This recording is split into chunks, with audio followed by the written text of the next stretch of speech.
Hello guys, this is Girish.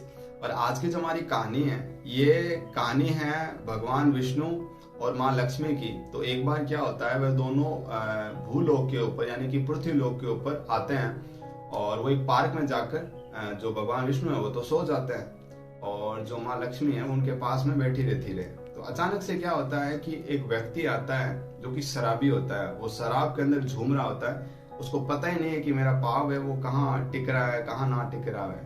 तो उसको क्या एक पत्थर से ठोकर लगती है। तो पहले तो 4 गालियां निकालता है भगवान को और फिर उस पत्थर को एक जोर से लात की मारता है। उसके नीचे क्या उसे एक सोने की पोटली मिलती है। वो कहता है क्या बात है, वो उसको उठाता है और चल देता है। माँ लक्ष्मी सब कुछ देख रहे थे।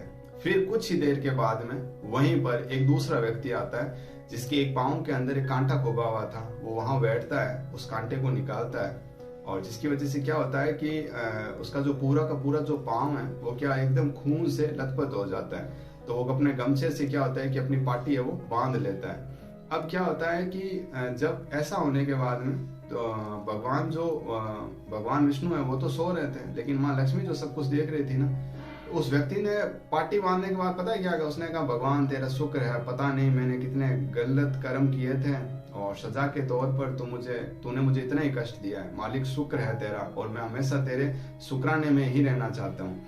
अब क्या होता है कि जो माँ लक्ष्मी है उनके मन में क्या क्वेश्चन है वो आ जाते हैं, बहुत सारे सवाल उमड़ घुमड़ कर आते हैं। वो भगवान विष्णु की तरफ देखती है, लेकिन भगवान विष्णु तो आंखें बंद करके सो रहे थे। तो माँ लक्ष्मी से रहा नहीं गया। तो उन्होंने क्या है कि भगवान विष्णु को नींद से जगाया और उन्होंने कहा कि मेरे सवालों का आप जवाब दोगे। तो भगवान विष्णु ने हंसते हुए कहा कि मुझे पता है तू क्या कहना चाह रही है। तू यही कहना चाह रही है ना, पहले व्यक्ति जो एक शराबी है वो मुझे गालियां निकाल रहा था, फिर भी मतलब मैंने उसे क्या सोने की पोटली दी। तो देख देवी लक्ष्मी, ऐसा है कि मेरे हाथ में कुछ नहीं है, इंसान को सब कुछ उसके कर्मों के हिसाब से मिलता है। तू ऐसे मान ले कि मैं एक अकाउंटेंट हूँ, जिसके कर्म में जो जैसा है उसके अनुरूप ही उसको फल मिलता है। जैसे पहला जो शराबी था उसने पूर्व जन्म के अंदर बहुत सारे अच्छे कर्म किए थे, लेकिन और जिसकी वजह से क्या है कि उसे आज एक बहुत बड़ा साम्राज्य मिलने वाला था, जिसका एक वो मैं लीडर बनने वाला था वहां का।